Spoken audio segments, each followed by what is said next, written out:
All right. Good evening, everyone, and welcome to session number 5 of the Devil's Experience in Tokyo series. My name is Keita. This is Boris. Hi. We are students from Keio University Graduate School of Media Design, and also part of Professor Yoko Ishikura's project, which is called Space. And well, tonight we are going to do a discussion on the topic shaping the perception. How do you respond to the question, can Japan change? And we hope that this is going to be very interesting for all of you, especially because it's a very timely topic.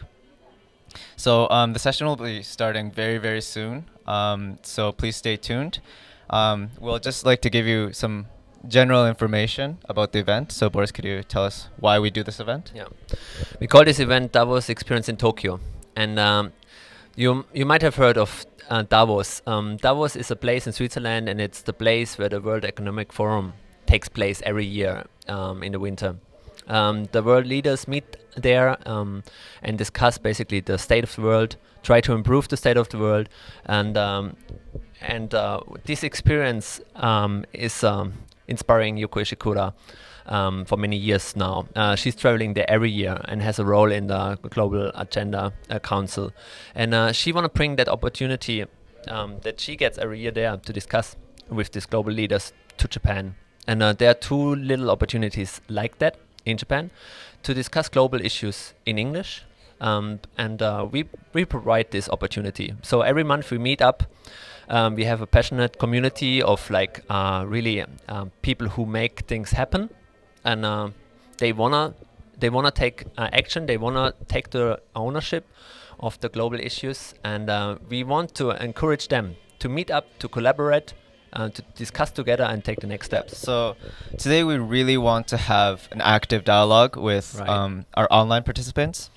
So please feel free, for those of you who are watching just the Ustream, please feel free to give us your comments via the comments section on the Ustream website, as well as Twitter through the hashtag Davos Tokyo at any time during this event, and we'll pick it up and try to incorporate it into discussion. We try to keep it interactive, so watching a Ustream is not so interactive. So therefore we provide opportunity that you join us on a Google Hangout. If you want to do that, send an email to davostokyo@gmail.com, and then we will invite you to the Google Hangout. So still some spots left. So yeah, so the seminar will begin in just a moment. We hope you will See you later. join us later. So thank you very much. See you.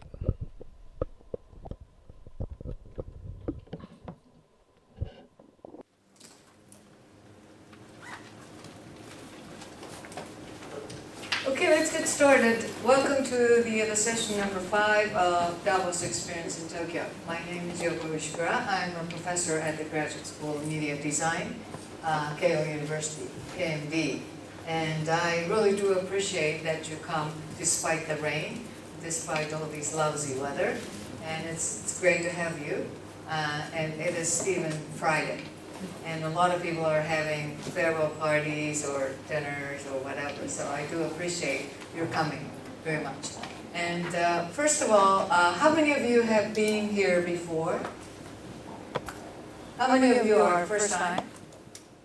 Okay, that's very good. For the first time people, you may be like very threatened, but you don't have to. It's going to be very easy, and the trick is, I want every single one of you to participate very actively. So speak up. This is a very good opportunity that you can speak in English or do a role play and things like that. The topic today is shaping the image of perception. And we decided to ask you a question: can Japan change? And it's because Abe administration has come into power in December, and we have had yen getting weaker, as well as stock market has gone up pretty significantly. And right now it's a little bit shaky, and a lot of people, more people started criticizing Abenomics. But it's still true that Abe administration has made some moves despite no move, nothing, for like 2 decades. So at least there's something going on. So a lot of people are very interested in what's going on in Japan. Is it really seriously thinking about something new? Because over the past 20 years almost, we haven't really made any move.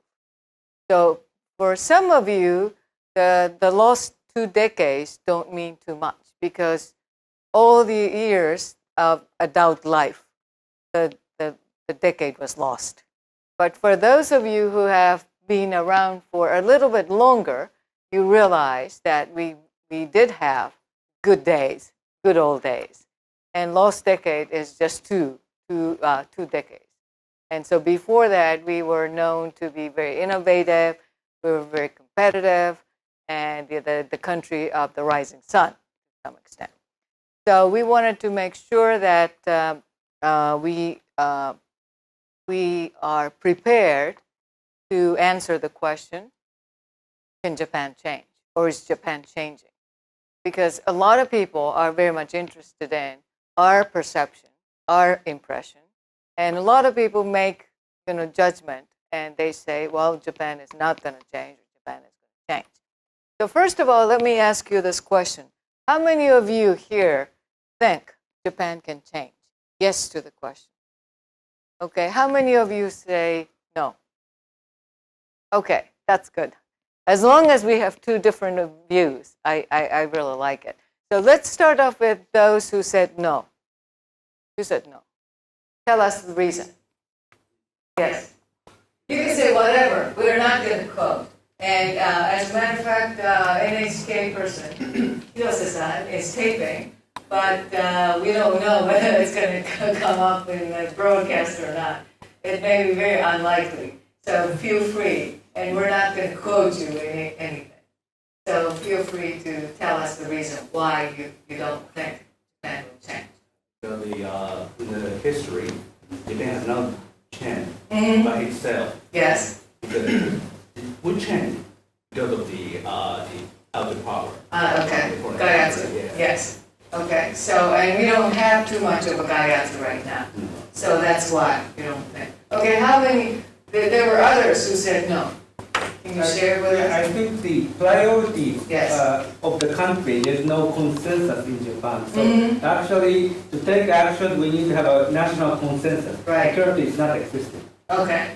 So there isn't enough people who agree that Japan should. In which Yeah. direction? Okay. Oh, which direction? Okay. If we change, what? Yeah. Okay. We need a direction to move. Okay. Who else said no? Okay. Please. So because Japan's economy the size is relatively large, 120 million people, Yes. and Japan, these people somewhat speak English. This is not common, and it's a huge challenge, culturally and language. And Japan has been isolated, Yes. but still it has a relatively big market. Yes. So there's no sort of the pending need Okay. to change. We don't have any sort of incentive to change, Uh, or no sense of urgency. Okay. The others who said no. Okay. Let's go with the people who said yes. Argue against these three at least who say no. Okay. But Well, the most important thing is that most of Japanese know that we have a problem. okay. So Yes. we are happy with what we are today. Therefore, if we have some good ideas, leadership, then we want to do that. Okay. So you think the majority of the people see the need to change Right. somewhat? Right. Okay. What about others? I know quite a few said yes. But I see decentralized change coming up from very small groups, where it's the startup companies, yes. Uniqlo. Some of these guys are trying to push for change, and they're able to do that. But hopefully, these will grow, and I think they are growing right now. Okay. What are some of the signs that you feel that you mentioned a couple of companies and the startups? For instance, like when you go to startup group meetings, like workshops or hangout events, the people there are very optimistic. Yes. They're able to express themselves, and a lot of them are educated in the U.S. and Yes. they come back with really good drive, philosophy to be able to drive some change in Japan. Okay. So that's like a good core base, I think. Okay. Let's come back to you, because you said that these people are sort of minority and a lot of others Right. are not quite aware of what's going on. And he said, we have some core group, and as long as we have some core group, it may change. Talk about the Talk to them. people organization. Look at the board members. Yeah. 60s to 70s. Yeah. I mean, it takes, decades. I'm an old guy among these people. But just take a memory. 10 years ago, same, similar people, very motivated, went to business school also, and then going back to the same old traditional Japanese company. I see. And so nothing changed. There are only the outliers Yes. who are doing something different. Okay. But it's not. So outliers are always outliers, Yeah. and they're always minority. Not enough to have a power to get mobilized. Go ahead. I think people who feel uncomfortable, it can make change. Yes. And then go back, maybe similar to its point, like core group. Mhm. And I think one of the core group is a women. And women in the company feel uncomfortable. Yes. And then they are trying to make changes recently, especially this year. There are many things happening. And then I'm working in a company only less than 10 years. Yes. But still within these 10 years, I feel some changes in my company. I see. Like I see the percentage of the women managers are increasing, and now there's one woman executive in my company. So I think something is going on. So Yeah. if this momentum is continuing, Yes. I think this could be the power to Okay. change. Yeah. Okay. Good. Can I Well, give yeah. Yeah. First of all, if you look at the entrepreneur ratio in Japan, it's still low. If you look at the new business opening in Japan, it's very low compared Yes. to other countries. This is statistics. Yes. So actually, no, there may be one Uniqlo or whatever, but no, we used to have lots of Sony, Honda in the past, but now, no. Okay. Go ahead. I think Japan can change if they think that they need to change. Yes. And please recall the Meiji era. Yes. When there was a sudden shift from Edo to Meiji, I think people have adapted to new style, Western style, because they think they need to change. Yes. And also, people say that Japanese have less entrepreneurship. But Yes. please recall Edo era when the merchant Shonin, they innovated the so-called future, and I think that was the very innovative product Okay. globally. So I think if they have a will, or Yes. if they think they need to change, Yes. I think we can change. So we do have a DNA of change. Yes. Not just, we're not going to change Yeah, forever. if we just look at the past decade or so, Okay. it's pretty rigid and not changing. Okay. We have a DNA. Okay, very good. Let me just share with you, I asked the online votes, and this is what happened. So those who said yes, 76%. Those who said no is 24%. And let me share with you, as long as I pass that, I think that would be. I have given some seminars and talks at different locations over the past month or so. And every time I had an opportunity, I asked the question, Japan changing, can Japan change? And I can share with you like 4 different occasions. The first one was the business executives of certain sort of dealers. So they tend, all of them are men. I think probably there was just one woman, and it was about 100 people or so.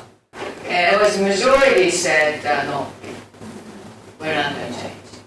And next time I had a chance to address MIT Sloan Program Fellows, which means that some of the executives from all over the country, all over the world, just visiting our school. So I said, I did a little bit of presentation, and I asked them, is Japan going to change? I think majority said yes. And next time I asked at the Consumer Goods Forum, which happened last about 10 days ago. That was a big consumer goods companies, retailers as well as manufacturers from all over the world. And we had global summit. So I gave a talk there. So I asked the same question. The title of my talk was, Is Japan Changing? So I tried to explain some of the things. And at that point in time, I think that the majority, a little over half, said yes. And last time I was in Nagano with the business executives, and I asked the same question, and I learned in the process. And rather than just asking, is Japan changing or can Japan change, I sort of said, can we make it happen? Sort of. And so I think I was successful in getting them a little bit motivated and said, rather than being a critic and say, well, is Japan going to change or not, as if you don't have the sense of ownership, I sort of got them engaged in this process. So the majority said yes, we have to make a change. So that was what happened. So what we want to do today is, I think it's very possible, rather than debating, can Japan change or not, or can we make it happen or not, I want to use this opportunity to be prepared to respond to this type of questions. Because the way you respond to these questions, I think that will form the image or the impression, perception of the country. So I kind of thought about, there may be a possibility that you will be asked by foreign press, like Economist, Wall Street Journal or whatever, when you were walking in the street and say, we have heard so much about Abenomics, and we have heard something about people's mindset getting a little bit better. And it seems like there is much more brighter sort of and lighter, sort of people seem to be a little bit motivated to do a lot of things. And they may say, do you think Japan is really changing? Or is this the old story of, we have heard of this new growth strategy or fiscal or monetary thing, but 6 months later, nothing happens. So I thought it would be a very good opportunity for us to think about this question as if we were asked by the press, so that we can be more or less prepared. So that's what I would really like to try today. And the best way to do it is to do the role play. So that's what we're going to do. So what we plan to do is, okay, we are going to, I don't know how many people, we have several tables, and in each table, we will need 2 volunteers. One is the press, any media person, such as NHK or Economist or BBC or Wall Street Journal. Another person is an interviewee who would be asked questions. Can Japan change, or is Japan changing, or whatever? And we want you to do the role play in each one of these tables so that many people get a chance to do the role play. How many of you have done role play? Okay, quite a few, so that's good. Those who have never done role plays, you just need to be a little bit, you have to take it very easy. This is a great opportunity to play somebody else's. So if you have never played the role of the media, but you have difficulty dealing with media people, this is a great opportunity to play the role of media person who is very mean. Ask a lot of embarrassing questions, whatever, okay? So we would like you to break up into the groups, and we want 2 volunteers, but we want to split the group into 2 so that one group can be preparing what kind of questions you want to ask this person as the medium. And another person wants to, another group of people would like to prepare what do we do when we are asked by the same question. And the person who is an interviewee, who is going to play the role of interviewee, can take any role. So you can be a Prime Minister Abe, or you can be a minister, or you can be a business person, or you can be a university student. Any role that you would like to take. The only rule is that the media will ask the question as to how the things are taking place in Japan. Can Japan change? Is Japan changing? What do you think of this and that? Is it more or less clear? For those who have never done role play, it may be a little bit scary, but this is a very good opportunity to play a role of any kind. And this morning, I think we tried the role play, and our students tried to do the persuasion. So they set up the 5 different contexts, situations in which you have a client, and the team has to sell an apple to this client, has to persuade this client to buy an apple that they have. And the clients were like Steve Jobs. Everybody was related to Apple to some extent. Steve Jobs was one, and another person was Sir Isaac Newton, because he was the one who found something important falling, watching the apple fall. And another person was Adam of Adam and Eve. So they had to sell. They had to persuade Adam to buy an apple and try. And who else was the Snow White? What? Okay. And we had this Hollywood actress who named her daughter Apple. So these are the 5 different roles. And the team tried to persuade this person, whether that was Steve Jobs or Isaac Newton or Adam, to buy an apple. So they tried so many different things, which was a lot of fun. So we want you to have fun, but at the same time, we want you to think a little bit more about how do you respond if this happens. I mean, sometimes I get a call from BBC saying that we have heard of this and that, and what do you think of that kind of thing. So that can happen.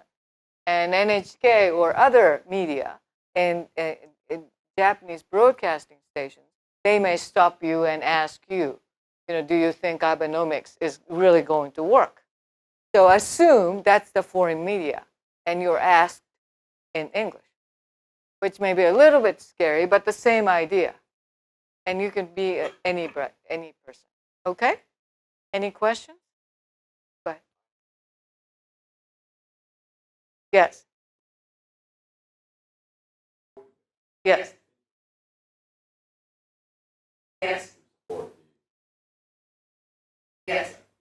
And also, I understand the person who is answering. Yes, yes. But what is the role of other people?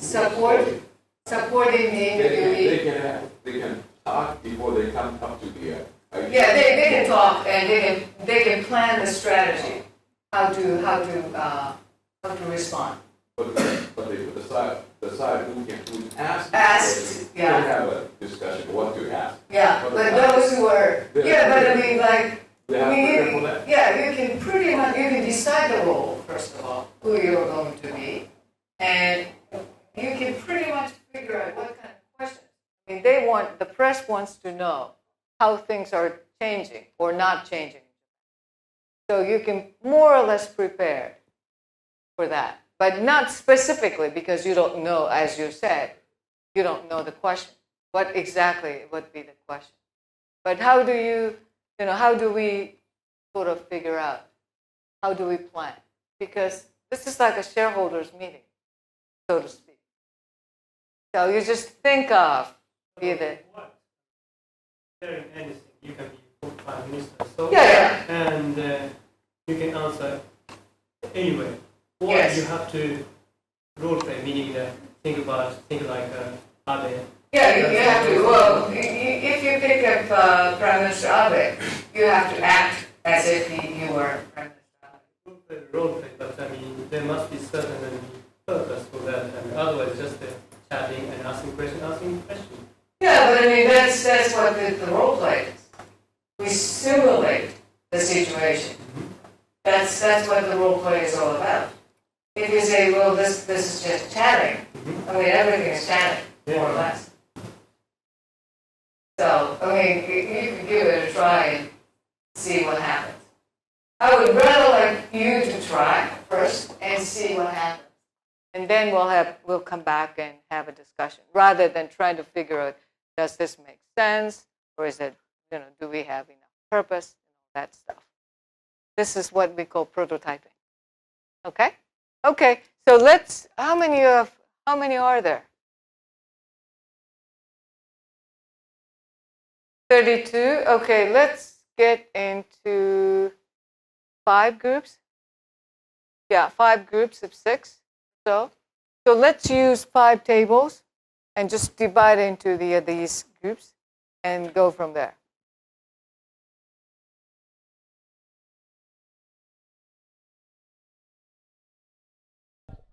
All right, welcome to our role play, right? Our participants in the room, they got the task from Yoko Sensei to do a role play. They should appoint one interviewer and one interviewee, and then jump into a role. And the rest of the group is an audience that asks questions. So we just discussed a bit which role we want to play, right? And I gonna play Richard Quest from BBC. He has a TV show called Quest Means Business, and he's quite a cool moderator, and he can talk with company CEOs about what it makes, how the business is going and so on. But like I gonna interview today Shino Watanabe-san. I'm Shino Watanabe. I'm housewife, and so yeah, just a housewife. But I'm sometimes try to FX trade. So I was just going to ask you, what do you do for a living? yeah, getting better. So yeah, it's I make some money. How do you make money? What are you doing for a living? Do you work at the supermarket? No. No, I just try to internet. Yeah. So Can you make money with the internet? Oh wow. Okay. And so are you selling something? no. No. Are you buying something? Yes, sometimes. Uh-huh. No, buying. Actually, not buying. Yeah. You're trading, right? Yes. You're trading currencies. Yes. So, sometimes US dollar or Australian dollars or like that. Okay.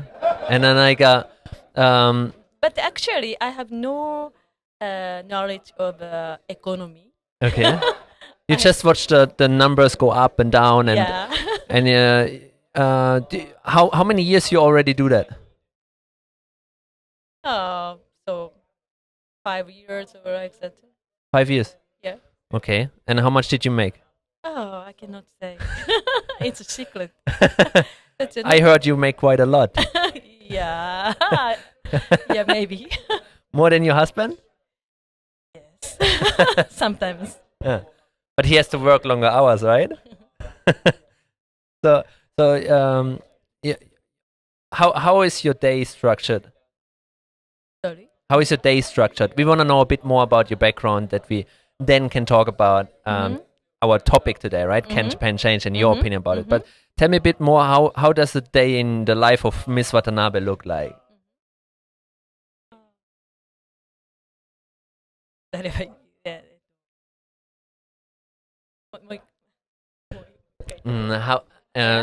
How does your usual day look like? Yeah, I think getting much better. So yeah. Yeah. Do you wake up in the morning with your husband, Uh-huh. and then you sit on the computer, or you Yes, play with yeah, your child, or? yeah. Uh-huh. Yeah, I take I make breakfast and I send my husband and my child. Then I sit down in my computer. All right. So and maybe in the morning, maybe 2 Yeah. hours like that, I try to trade. Uh, So and Well- I take lunch, and after that, so I go to time with my my friend. uh. Then until my husband come back, I try to again internet. Yeah, trading. Wall Street is basically structuring your day, right?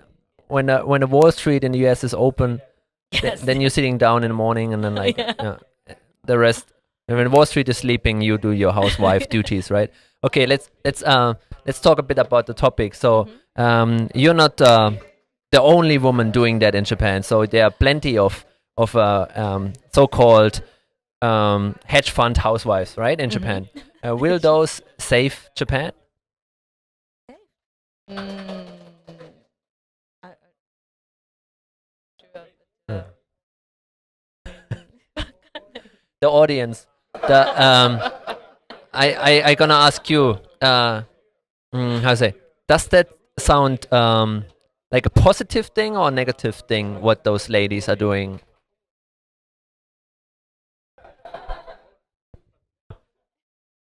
I do believe that it sounds like positive. Because one of the problems here in Japan is that one of the acknowledged problem here in Japan is that the working conditions for women are not so tempting. Women very often, when they give birth to their first child, they just get out of the workforce, and they spend like quite a long time at home. And maybe when they get in their 40s and they try to get back to work, it's very extremely difficult for them. So, and also they don't have so much opportunities to rise in the business hierarchy. So it's very difficult path for them to grow professionally. So this is, I do believe that this is a good alternative. Utilize the workforce in a better and a maybe new way, right? Definitely, it creates employment, although it's not official employment probably for women, but it's still employment for them. Yeah, and also, well, they gain money and they spend the money here in Japan, so they directly contribute to the development of the country. Maybe I would like to ask the rest of our audience, the second half of our audience. Did you know about this phenomenon? Do you think that this is something special about Japan? So yeah, this is the first time I've ever heard about this phenomenon. But as Tina, our other audience, mentioned that a big topic in Japan is how to utilize the female workforce. There's a lot of demographic issues with the declining population, the aging workforce, and this untapped female human talent. And to be honest with you, just looking at this, it doesn't seem like real employment to me. It doesn't seem like real professional inclusion, I would say. It's just almost a hobby for these housewives, right? And they can make some pocket change or something on the way, but this doesn't really affect Japan in the way that we want it to. What we really want, I believe, is real inclusion, real female executives, real leaders, female leaders, to actually join the Japanese business community. this is very important. To me, this is not something that will ultimately change Japan for the better. Yeah, I don't know how big is the number, right, of women doing that, and they earn in their own pocket, right? There's a different side of the medal to this, right? Like, how much did you lose during those last 5 years? Isn't it quite risky what you're doing? Yeah. Maybe same amount. Yeah, no, not same amount. Yeah, but Not the same amount, then you wouldn't have to work at all. the same amount. Then yeah. you could just I do lose, something yeah. else in your Sometimes time. I lose and sometimes I win. All right. Yeah. Yeah. So, when you do trading, does this come from your hisokuri, your money that you just your cash pile that you hide from your husband? Does he know about it? Is this how you use? Is this how you invest in the beginning, or?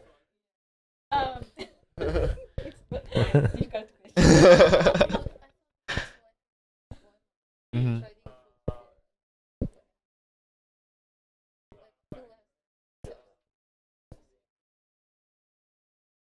But like they influence the yen by doing that. That's quite significantly. So if the yen is in trouble, then she basically used that, and she's gonna sell it, and she's gonna buy it again, right? Like that's just you how to say. Which currencies are you trading with? Is it only the yen, or you look Australian dollars, right? Rand as well.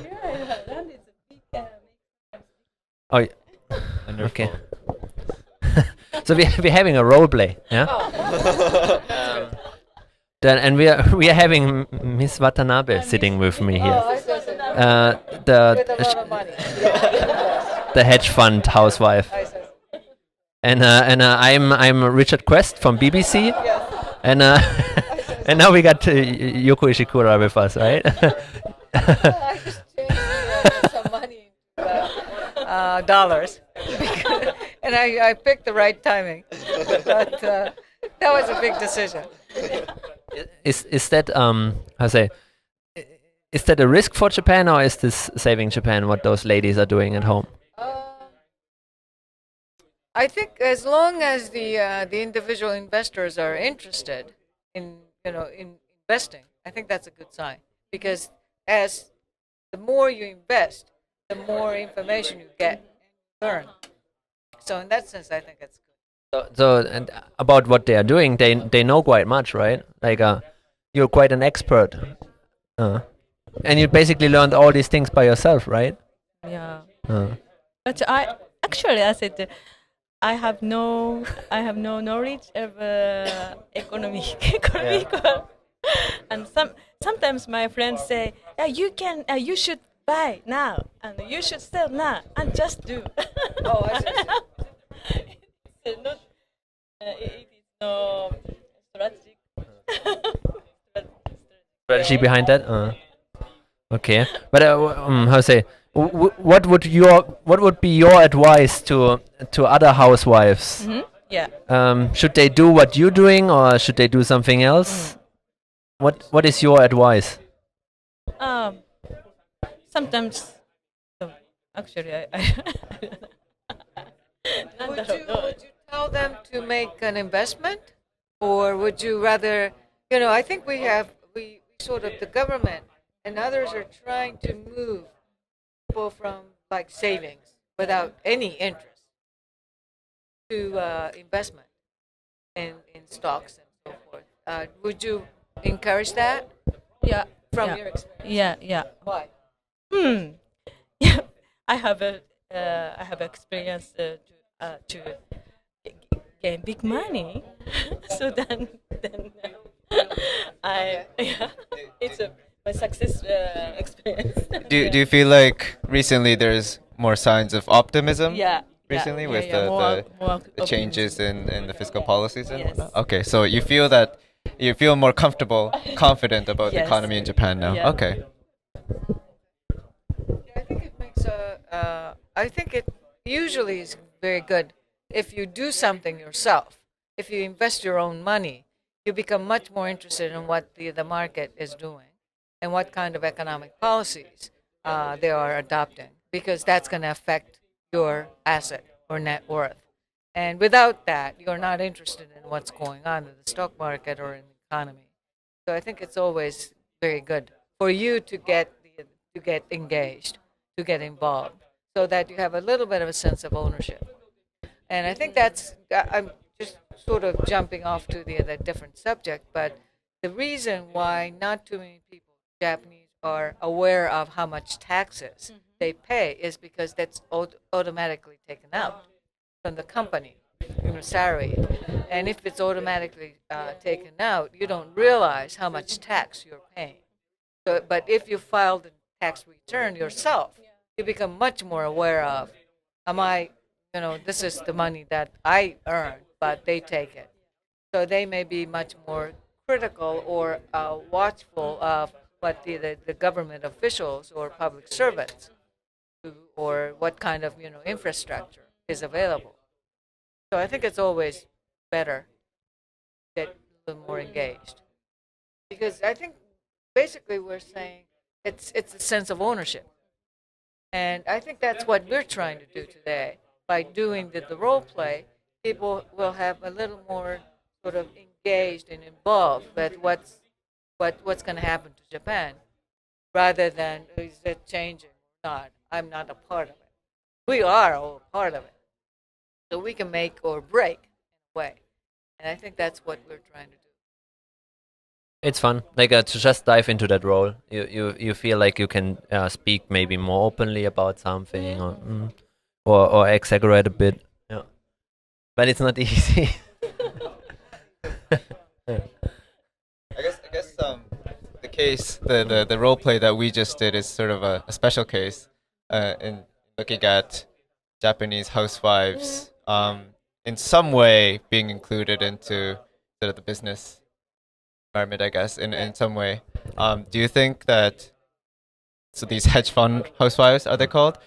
Is this a good way to begin to restart your career for the housewives, or like, because we there's a lot of discussion about how to, what do you call, discover these untapped resources of female talents. This is one way that they're trying to accomplish something in the economy. Right, yeah. But it doesn't seem like a real inclusion yet. Right. Is it a good way to Well, go as in? long as I think we are talking about, like, women or gender parity and more women to participate in the labor market and the leadership position. So that's fine. But I think the more people are engaged, at least, whether that's buying the stocks or whatever, I think they will feel a little more accessible, feel a little better as to it's not something that totally different world. So I think in that sense it's good. Yeah. I mean, we really, I think all these issues today are so interconnected and so complicated. So I don't think there is any silver bullet per se. So we try to do a lot of things on different fronts. Then the things will change. That's how I feel. So investment is one, labor participation is another, leadership is another. But as long as we keep these things going, I think that's going to be very good. I saw a documentary about this housewives, and that one lady, she don't trust analytics. She travels to those markets where she buys the currency from, and then she gonna see for herself, is that a nation that she feels like they have potential or not. So that really traveled out there and discovered herself. Not yet another step.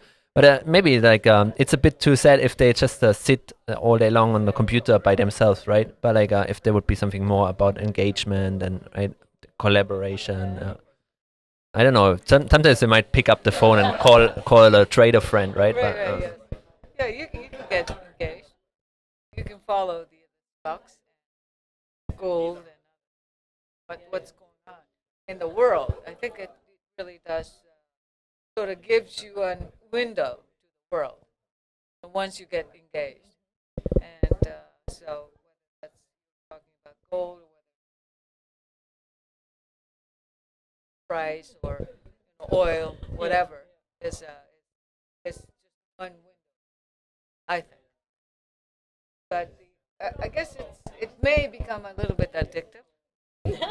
In the same way as Facebook and Yes. social media, you got to check every single time and get up in the morning and check whatever price wherever in different markets. Then that may become a little bit too much.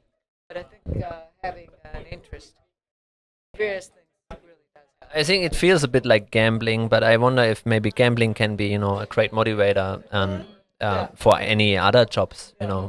If it feels a bit like a game, play the game, right? Follow the rules. With some knowledge, it's not gambling then. Yes. Development, Right. learn. Yeah. Then it's Poker. still Requires some skills, right? Some serious skills. But I think there is always the gambling aspect. The luck has to be on the other side. Yes. Oh yeah. Uh,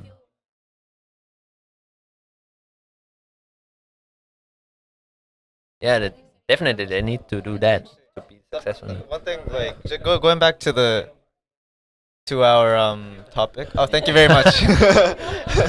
Going back to our topic,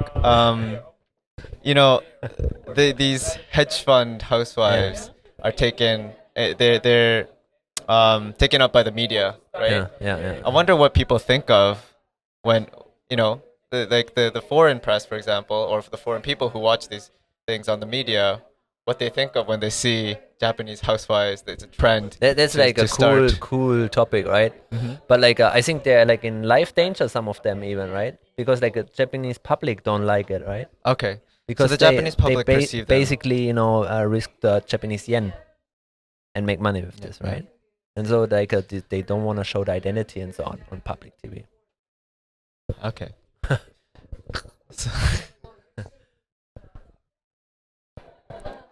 So I think we were gonna jump back to the main session, and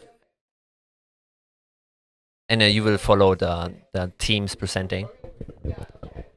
5 more minutes because there's this one group which is still. So 5 more minutes. All right, we get 5 more minutes. Yeah.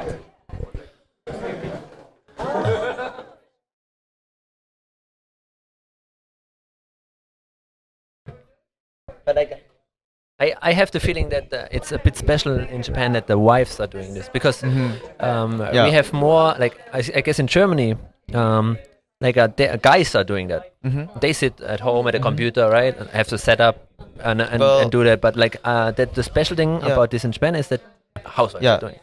One hypothesis that we can draw is we see a working culture that hasn't really changed. Long hours for the husband, but the wages have declined. Yeah. I mean, that's a fact, right? And more people are becoming they're losing their full-time job and starting temporary jobs, and it's just the family, the husband. It's impossible for some families for just the husband to make the money to support the whole family, right? So it seems for some families with these kinds of new work it's kind of inevitable. It's another way. It's almost just like the housewife working at a supermarket in a couple of days a week. Yeah. But this time she can make more money so that she can support. So that's really for good the that losses. they realize for themselves. I mean, they have the choice, right? Yeah. They have the choice. They don't need to work for 1,000 or 2,000 yen per hour. They can have a whole nother income, right? But if they have the guts to do that. Yeah. But when going back, I mean, what about the declining wages? What about all these no changes in the rigid working system in Japan? I mean, these things have to change. Yeah. This is just a temporary way of making money, of course. I mean, the government is making new policies and trying to boost the economy, and these women are making use of that, taking advantages. But that's not as sustainable as Yeah. it could be, right, for the economy. Yeah, but we talk about like we are like three of us are foreigners. We talk about like Japan should change, but on the other side there was a survey by McKinsey, Mhm.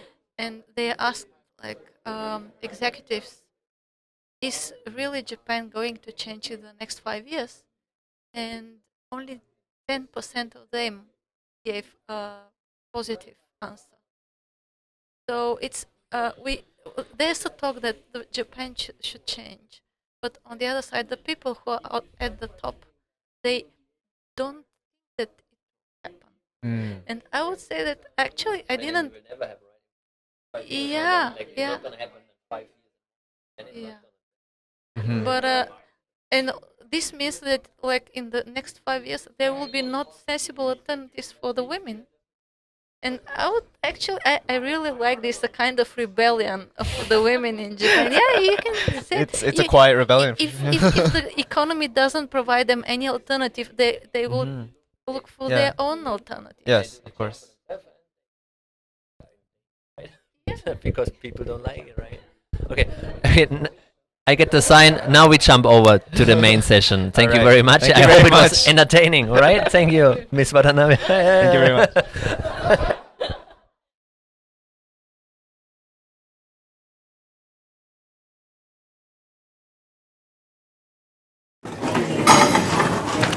Okay, before we talk about the role play and the perception and so forth, I want to share some of the events that has taken place since the last time.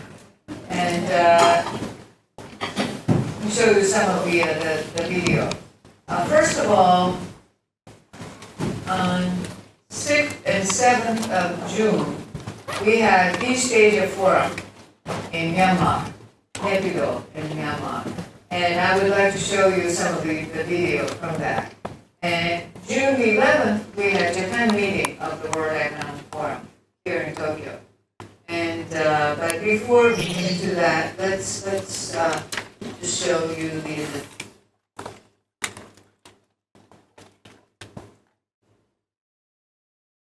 Minister in overall charge of economic affairs. He is described as the driving figure for reforms. He was Commander-in-Chief of the Navy. He now serves in President Tensen's office and is described as probably the closest minister to the President's thinking. She spent 11 years in jail for distributing political statements, 9 of those years in solitary confinement. US Secretary of State Hillary Clinton named her International Woman of Courage last year as one of those watering the seeds of democracy.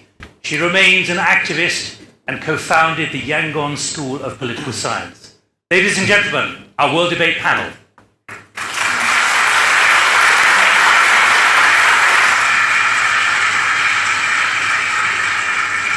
Well, we've also invited our global audience to raise questions via Facebook and Twitter. And I want to hear from many of our audience here in Naypyidaw. First, though, let me turn to Minister Soteng, because, first of all, thank you for joining us here today. It's the first time the BBC can hold a television debate in your country. This would have been unthinkable 2 years ago when an authoritarian military regime decided to change itself from within. Is this irreversible? So, you know that last 2 years ago, there's changes, historic changes is almost unimaginable. So, Myanmar, now we rebuild Myanmar as a new Myanmar that is democratic or inclusive, dynamic, developed nation. Then we try to stand back our position. Those days we are the failed state. Now we move the active, responsible memberships of the international community. Another thing is what my respectable elder sister said last 20 years back, freedom from fear. Now we are freedom of expression, freedom of association. And another thing is freedom of media. So that is irreversible. We are going to talk about many of those issues in this debate, but let me be clear, is it irreversible? What you said is okay. In other words, your view is it is irreversible. Aung San Suu Kyi, is it irreversible in your view? I would like you to ask a different question, whether or not this process is irreversible, but whether certain mindsets are reversible. Whether or not this process is irreversible will depend on the reversibility of certain mindsets on both sides of the divide. Because what we need most of all is national reconciliation and commitment on the part of the great majority of our people to go forward with this process. So it really depends on our commitment and determination. So it depends on the reversibility of mindsets, which is not an easy thing to do, but I believe that we can do it if we are committed enough. I will not say, you cannot ever say that anything is irreversible. You mustn't forget that in 1962, when Burma fell under military rule, we were doing well as a democracy, and we had no social or economic problems, but still we fell under military rule. So what do you call irreversible? What are the ingredients for making a process irreversible? And for me, the main ingredient is the commitment of the people and their belief and confidence in this process. We're going to talk about many of those issues in this debate. Sin Maung, is it irreversible? Do you and your students feel politically liberated and with no fear, or could you find yourself back under arrest one day? Is that something you still fear? I don't feel like that currently, but regarding to your question, if is it reversible or not, I would like to refer the cartoon from the Facebook. Yeah, that if someone asks the guys if is it reversible or not, the guy said that, hey guys, we never reversible, and he turned around the circle. So that is, I would like to refer. I would like to. That is my also concern. Is it reversible? But if it's turning around the cycle, or we are going forward, that is my concern. There are many who need to join in this conversation. And let me go to some of the voices here as well from inside the country. Ongzor, you went into exile in 1988. You returned only last year. Can we have the microphone, please? I'll say that again. Thank you. Ongzor, you went into exile in 1988 and returned only last year. You're founder and editor of the Irrawaddy magazine. What's your view? Well, I think my job here is to stimulate the debate. So I think some skeptical perspective in this process. I would like to say that this current reform is a process, and whether this will benefit ordinary people is remain to be seen. And some people I spoke to here, they told me that this reform process is stalled. They're afraid that it will be sabotaged or undermined by some dark elements in the country who have vested interest in this country. And since I came back, people are very excited, people are happy. But I also met a lot of people who were activists, former political prisoners, businessmen, and politicians, and ethnic minorities who have a strong reservation on this process. They don't trust the government. They ask sincerity of the regime, the government authorities who are implementing this reform. So I think there are a lot of good speeches about transparency, accountability, clean governance, and good government, and rule of law. But I think the problem is action and implementation are lacking and disappointed.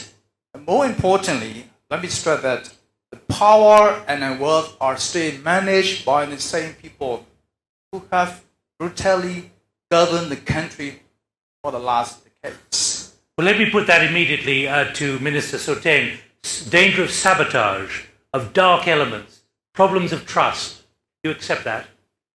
That's kind of issues you have to expect this kind of challenges. There will be other people that want to reform. They like democracy. Other people sitting on the fence. Other people, they very accustomed to happy with the old regime. So we have to expect that. We need to broaden the reformists. We will win. Aung San Suu Kyi, the danger of sabotage, dark elements at work, trust. I like the word trust. I'm not sure I like dark elements. It's a little melodramatic for me.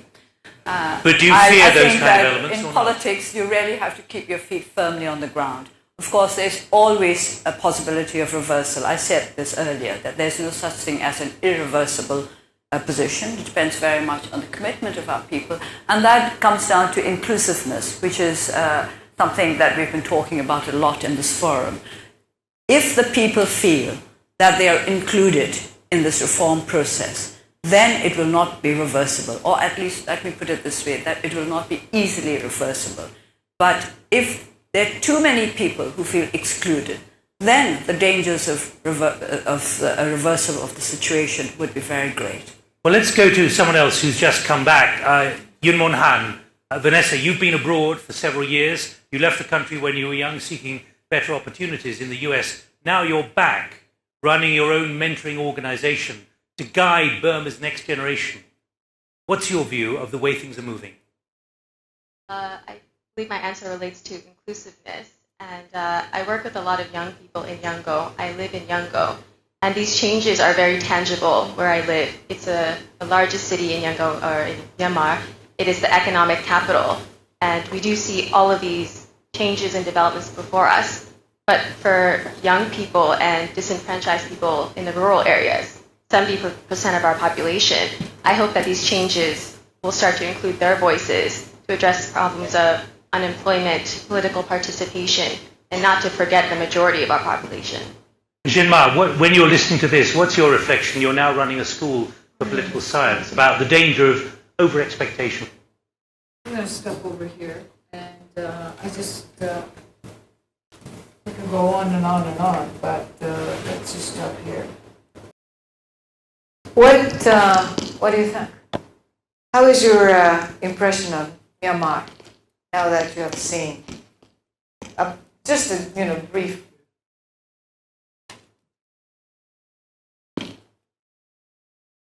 Go ahead. Sitting right now. They are optimistic at the same time. They try to do something good, right for the future, but they don't know that enough confidence in their mind. That's what I heard. Okay. Has your impression of Myanmar more or less changed, or is that the first time that you've seen Aung San Suu Kyi and the minister in sort of video, or any particular impression?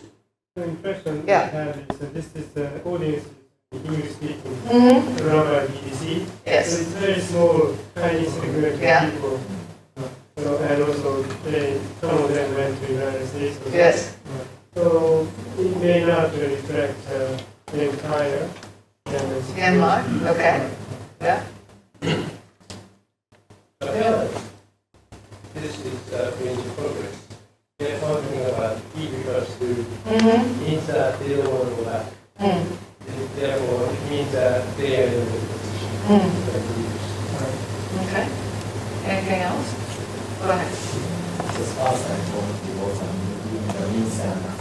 Yes. I see they're quite strong commitment not to give us all the efforts, which I can feel quite positive. Okay. Go ahead. Go ahead. Yeah. So, but it seems that some people they really speak up for the population, and some still don't seem to actually speak for the population. They speak for certain groups. So you hear some voice from the majority, and you hear some words which are certain groups. Okay. So I thought that you raised this Myanmar as a good example. Japan is in the same situation, and some people think the country can change, and some people think they can't change. Yes. I have the same opinion as Aung San Suu Kyi said. I think the vector or the commitment between the leader and the nation needs to be identical. And if it's going to be identical, then the country can change. But if it's not, they're the same vector and they can change. Okay. Anything else? Go ahead. So I just feel that actually this is the first time for me to see that the numbers are changing. It's kind of like that. And also, I think that they feel some hope to or to have some vision to change their world. But the difference between from the Myanmar people and the Japanese people, actually, I think the Japan people don't have some specific hope or some vision. So I think we need some more vision or to some more positive hope to change ourselves. Even after the Abenomics? Yeah. I thought that the positive, it turned to be a little bit positive, but still you don't think you have enough. Okay. Anything else? Well, yeah. The Myanmar situation quite similar to the Japanese big corporation. You want to change, but you may risk your position of promotion opportunities. So it's kind of a difficult situation against the vested interest. Okay. It's always the vested interest are the ones who don't want to change.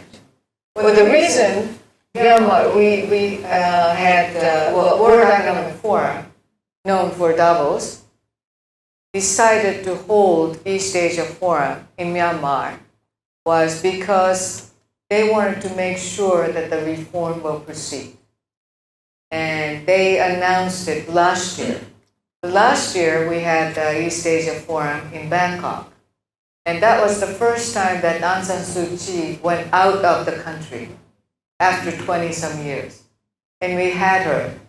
And it was a big news. And we were like a little bit overwhelmed to have her in presence at the forum.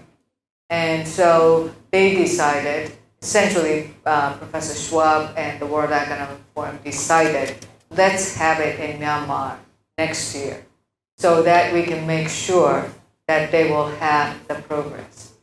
And in a way that these events will push the country to make some kind of visible progress. And I think that's what happened with the Olympics, for example. The Olympics is often used to move the country, just to make sure that the infrastructure is in place and so forth. So I thought it was a very interesting attempt. And I think it was a fairly gutsy move to have East Asia Forum in Myanmar. And I was in Naypyidaw. We didn't have it in Yangon. Yangon is the biggest city. Has any one of you been to Myanmar? Okay, where were you? I see. So we had it in Naypyidaw, and they really were not very well prepared. They didn't have infrastructure. We didn't have enough hotels. There were, as I understand it, I could be wrong, but there's just 11 taxi cabs in Naypyidaw. So everybody was just going crazy. All of a sudden, about 1,000 people came. And because they were interested in what's going on in Myanmar. So, but they just, Myanmar people were just totally overwhelmed. And so it was, we could tell that the electricity is not in place, and we didn't have the fixed line or telephone like that.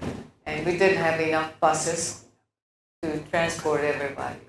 So the whole thing was a little bit overwhelming. But still, it was a good move just to make sure that the progress is, somebody is watching progress. And I thought it was rather interesting because you see a little bit of similarity between what's going on in Japan and Myanmar, even though we are so different in terms of the economic development stage. But in terms of the change, in terms of the long time of no growth or military rule, are we going to change? If we are going to change, who is going to drive that process? So I think that was a little bit of similarity that I find. Let's go back to that role play that you did. Those who played the role of the press, any findings? How did you like the role play? Did you feel comfortable? Did you feel kind of scared, or was it a different experience? Who played the role of the press? Okay. How was it? Well, it was interesting that it was interesting. Did you like to play the role of the press? Mm-hmm. What did you like about it? Well, actually, it was actually easy to ask questions Yes. rather than answering questions.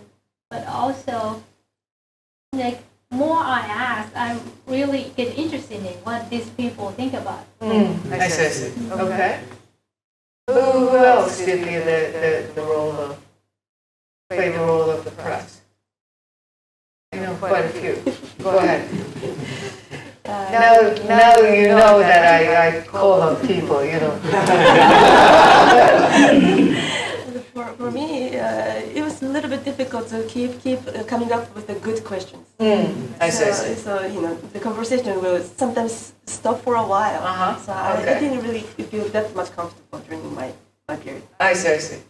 So did the preparation with the group help? Yes, very much. Okay. To start with. Okay. Just to get it started. And once you get started, you just kind of have to think. And okay. Who else did play the role of the press? Okay. Go ahead. Well, I pretended to be a reporter from Rolling Stone magazine asking gender questions. I see. How were you successful? Well, it wasn't actually. It was, I found out that I was just totally myself. And I forgot where I was supposed to be from. I see. It was really interesting asking questions, but I wanted, that would be more interesting if I could ask more interactive questions that could help me. What I wanted. I see. Answers I want. How come? What made it difficult to get the answers that you wanted? Well, I tried to concentrate myself on listening what the interviewee said. Yes. But I concentrated too much on listening. I see. Rather than thinking about the question. I see. Okay. That's the problem. Okay. Go ahead. I was the interviewer from Nikkei Women, and I interviewed AKB48. That's good. In our mind, like changing Japan can be someone's job, like a prime minister or government. But actually, the interview itself is really difficult for me, but it makes me learn that making a way of contribution of changing Japan. Yes. And I think AKB48 has a lot of possibility to contribute changing Japan. So that was learning. I see. In my personal skill, I think I need to improve a bit more. It's really interesting finding. Tell us a little bit more about this AKB playing the role. Yeah, because I think we tend to say like prime minister or minister or somebody that we know who seem to have a power, right? Yeah. I asked how can AKB48 change Japan, and she answered that they can contribute on the stimulating the economics. I see. That people spending more money. Yeah. And also it's drawing the attention from the foreign countries. Yes. So more of the people from foreign countries come to Japan and stuff like that.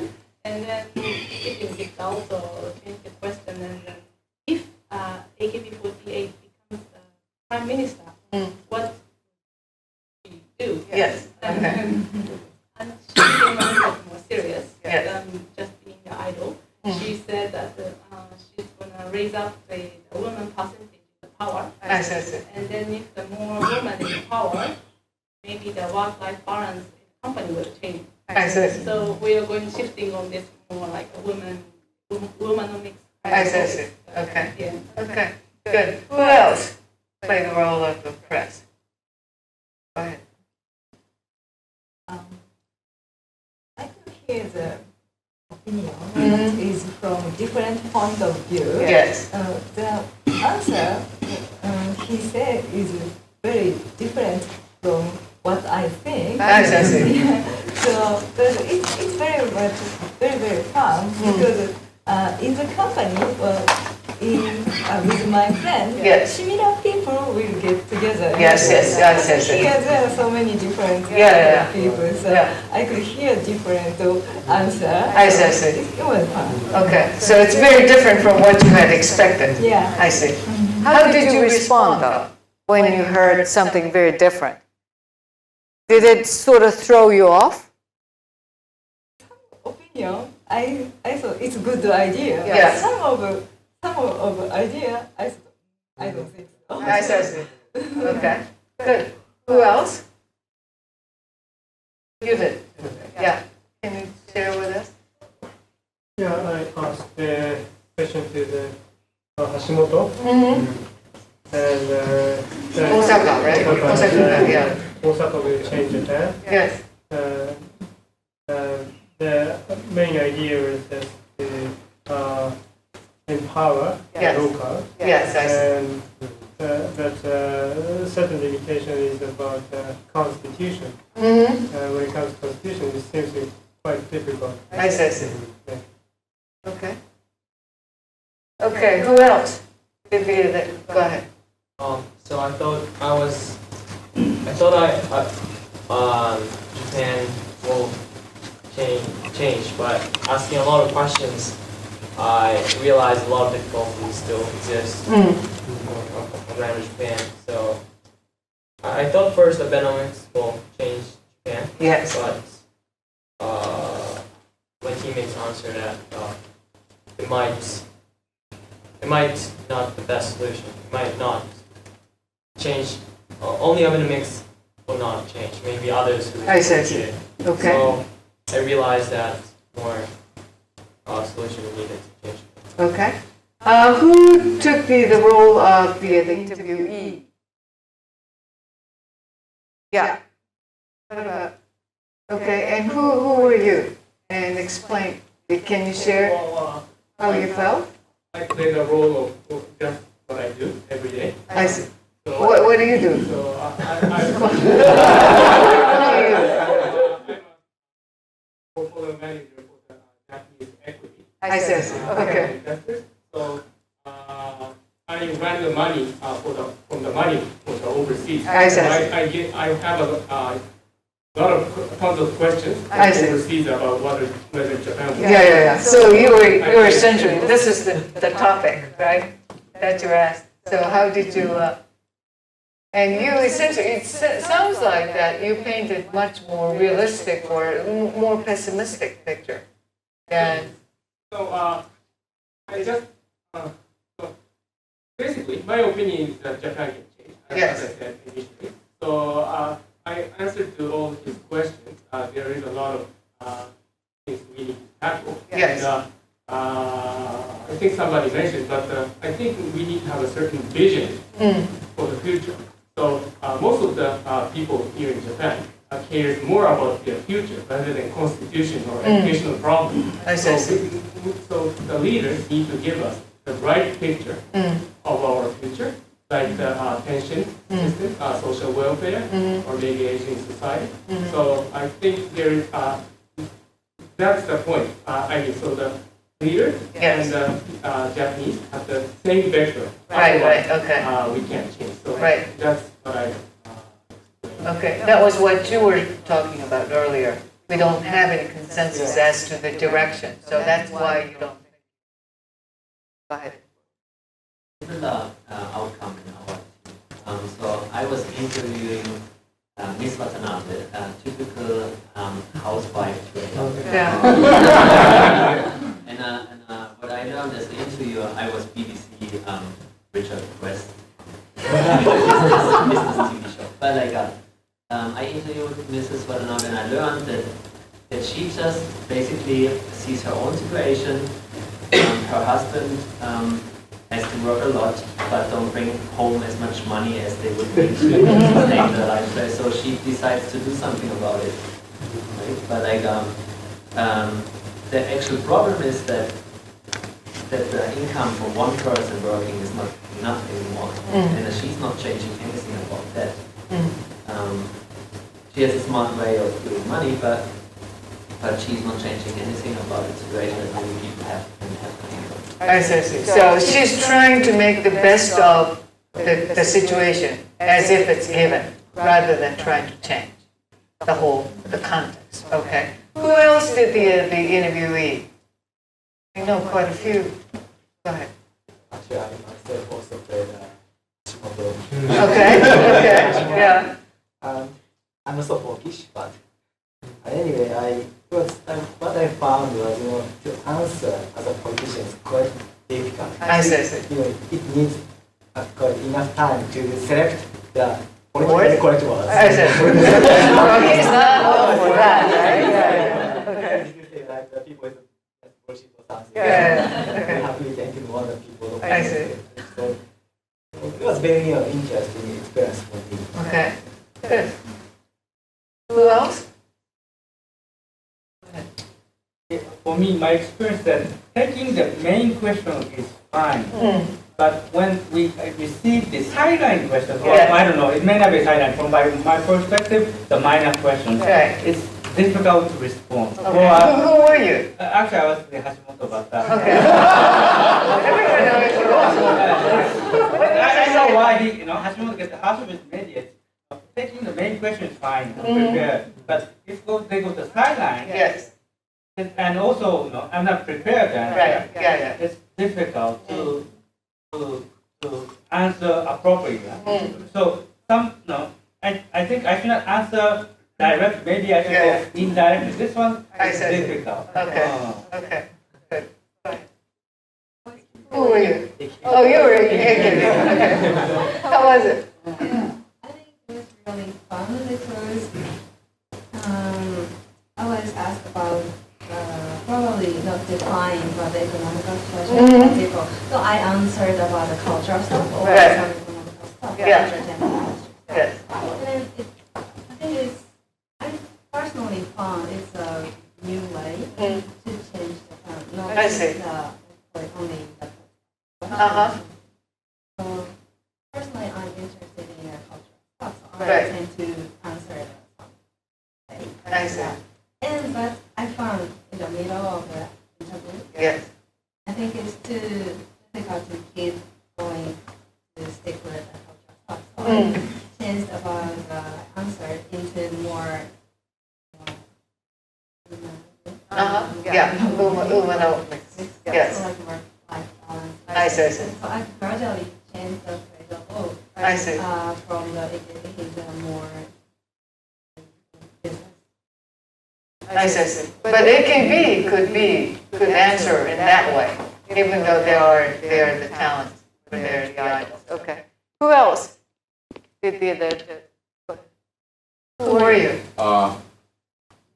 The position was for me to act as the women manager. Yeah. That's a good idea. Who has a desire to go up to the top of the company? Yes. Big desire, but things are not really working in that way.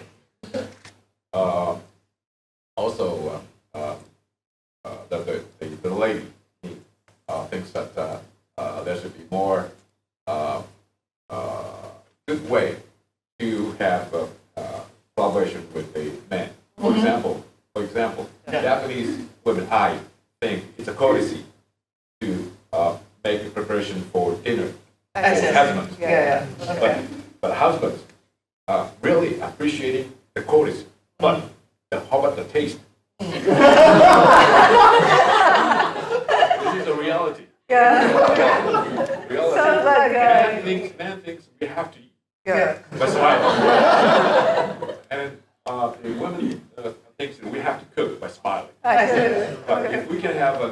5-year treaty saying we don't serve any dinner for 5 years because having a baby. We have a good understanding. And a man can go out and eat as much as they want with delicious food. And women don't have to care about the man who is coming back to the home. So I mean, as a woman, it's my first time my wife spoke from a different direction. It was very interesting for me. And but there's so many things I feel preparation. I mean, understanding between the two genders. I see. Because you play the role of the woman, you have you realize how little understanding you have and how much more to go. Okay, good. Who else? Go ahead. I see. Okay. And I also play that. Yes.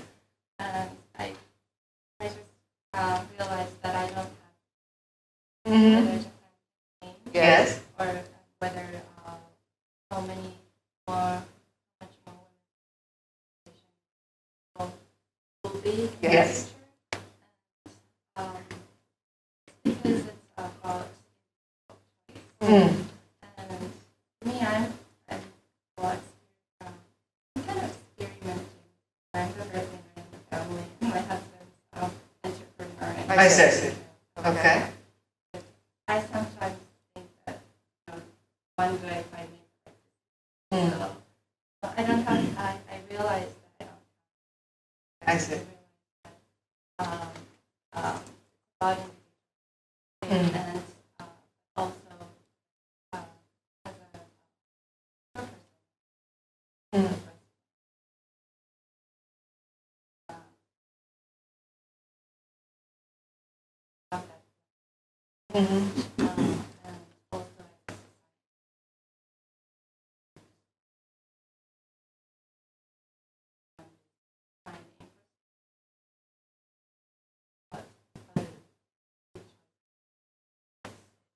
Okay, good. Who else played the role of? Go ahead. I'm freshman. I'm university student. Yes. I was my interviewer say, can Japan change? It's a question. And I say Japan can change. Yes. But I say young power of Japan can change Japan. Yes. So, but he say the rate of voting rate is so very low in Japan. Right, for the young people, right? Yes. I can answer the question immediately. So very difficult to think about question and immediately answer the question. So, Right. Okay. And I think I need so much preparation before I interview. Okay. Who else? Yes. This is my first time to act. Yes. Right. And you guys asked me, how do you think about Abenomics? I didn't have any word to say because in my head I was thinking, this is really controversial thing to answer. Yes. Every day in the newspaper. Yes. 3 or 3 days before, they said it's really good. But today, we don't see any negative. We see negative point. Right. So Yes. it rapidly changed. Yes. I don't have any answer for that question. Right. I would say yes or I would say no Yes. to that answer. So it's really difficult to answer directly to the point. If I don't have specific thinking about that. Okay. Did you feel that you have to know more to respond? Or did you feel, were you reluctant? Were you not willing to take a position? We have a right to elect election. So how we support the Abenomics or how do we not support Abenomics. Yes. We have to know. Okay. What is going to happen next? Okay. Good. Who else played the role? Go ahead. I was basically playing the role of the late Steve Jobs. Yeah. Okay. And I found it quite easy, and it's also quite interesting the types of questions that are asked. So, because I read about Steve Jobs a lot, and he's a lover of Japan, actually, I think. And he has high respects for Sony, and I'm not sure if a lot of people understood that. I see. Because a lot of what Apple is today has actually influence from Japan. Yes, very true. So what was your answer to the can Japan change? I think Japan can change, but it needs to find its core and also find what people need. I see. Okay. Who else played the role? Go ahead. I did the role for the Mr. Korea. Yeah. And you kind of for the brush up, and because the team member all have the IT experience. I see. The topic is about can Japan change innovation or technology things. But it's very difficult because I can imagine how he responds to the, let's say, his opinion about Abenomics. But I don't know him very well, so I can imagine what he would say. But I don't know the data. I don't know his plan for the future, especially after he was out of jail. I don't know his plan. So it's just a very it tends to be a superficial discussion. So Okay. that's very hard one. Okay. Anything else? Any other findings through the process? Go ahead. Yes. I was an observer. He was an observer, and the interview was very interesting. Because every time he was asked, he started to think more deeply and start to think from the other different point of view. So his answer is getting better and better from the process of the asking and answering. I see. Very interesting. Good. Okay. What else? When you observed, I asked you those who played the role, but those who observed, did you see anything in particular? English ability is still low, so that's a bit of a challenge for Japanese people. Okay. Even among these people. Okay. I think it's to some extent that's true, but I think it's much more of an opportunity, lack of opportunity to do this, and I sort of insist you have to take a position. So whether you know enough about it or not, take a look at the media people or the economists. They changed their views of Abenomics, and they're supposed to be experts, right? So I think you have every right to take your position, but change later on if new information comes up.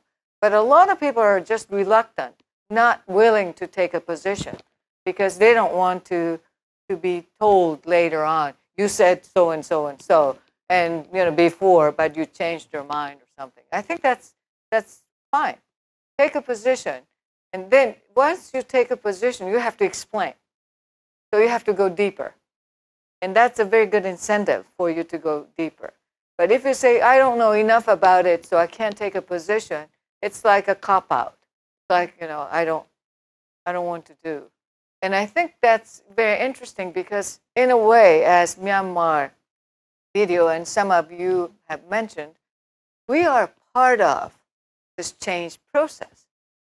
We're not the critics. We are. We can make it happen, or we don't participate in making it happen. Either way, so this is our problem, and I think that the very important thing is to have the sense of ownership. This is our issue. It's not somebody else's issue. It's not Prime Minister Abe's, or it's not minister's issue. That this is our issue. We can make or break. And if we can get more people to feel that way and do something about it, I think we can do a lot of things. That's precisely what I'm trying to do in these type of community. This is an open community that you can become aware of some of the issues that's taking place today, and at the same time take the ownership of the problem and do something about it. Even though we are still at the discussion phase, but it does help to have a little bit more awareness and feel the need to do something about it. And so, in that sense, I think I'm just trying to, excuse me, ask many of you to participate, because participation really requires you to think a little deeply. Excuse me. Something about the politicians, such as Hashimoto. I was invited to a Norwegian embassy the other day because there were some cabinet members who came, and they were saying, because they are the politicians, they always answer the same thing. Whatever they are asked, they say the same thing, and so that's the trick. And I think that's what a lot of politicians do. Even though they were asked something of this, critical questions, they try to lead them to the original question so that they can answer. And I heard that the media people showed like 3 times they said the same thing, no matter what they were asked. So that the audience will see this is what they do, politicians do. But I thought it was rather interesting. Okay, so much for that. Let me talk a little bit about what we plan to do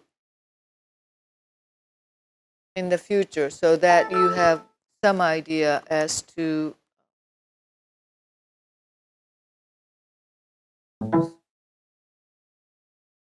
upcoming events.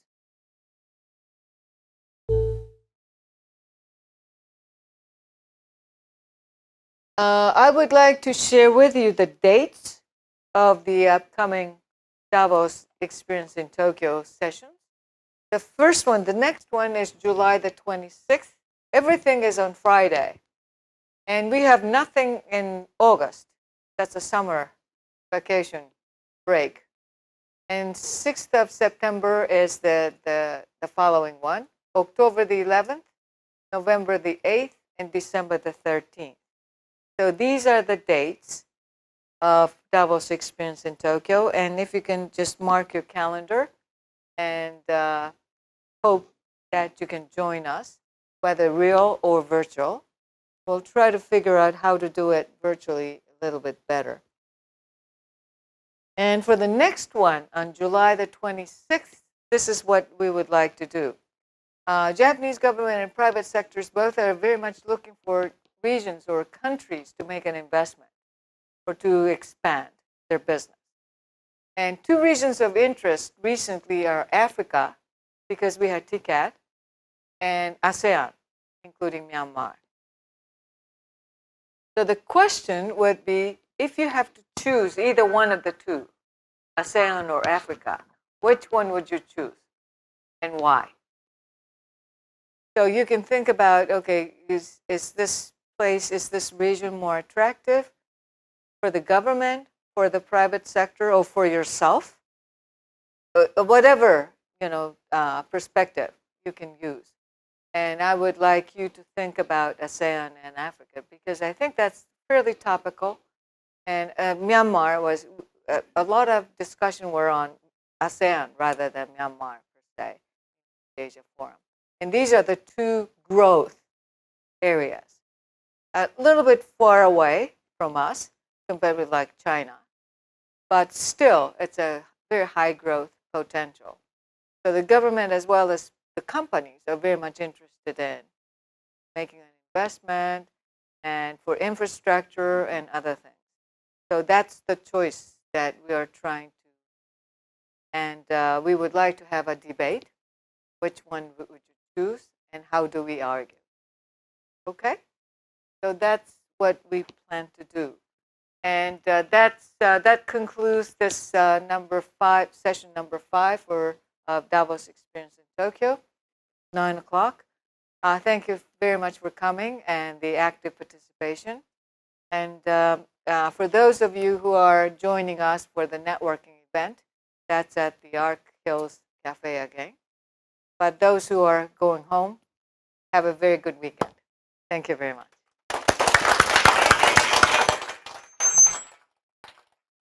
Oh, again, we have KMG students who are helping us with the whole filming and sound and all the rest of it.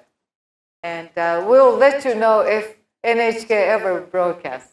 Because I was interviewed in Myanmar too. Mr. Hirose has a sort of a sense of urgency because in East Asia Forum, most of the Asian young people were interacting with each other very, very positively. And they were talking in very broken English. But they were very, interactive and engaged. Whereas Japanese were sort of together, not quite interacting with others. So he felt there is a clear need for us to do something. And he found out about the Davos in Tokyo series. So I was interviewed. We'll see how it goes. Sort of addressing your question. Okay, thank you very much. See you.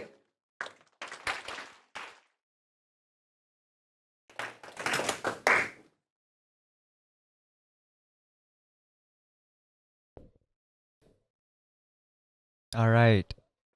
Thank you very much for joining us until the end of the session. We had a lot of fun today with a lot of findings, interesting findings from the role play, as well as just the general discussion as well. It was great. Just to remind you, so the next session will be on July 26th. Usual time, usual place. We will also have the Ustream as well, and also the Hangout, hopefully, for next session as well. So please, we will update you, keep you updated with the website. So please look at that. And basically, if I would have one more message, like, let us know how we can make this live streaming even more exciting, right? And join us next time. Thank you so much. Thank you very much. Have a good night and weekend. Yeah. Bye-bye. Have a good weekend.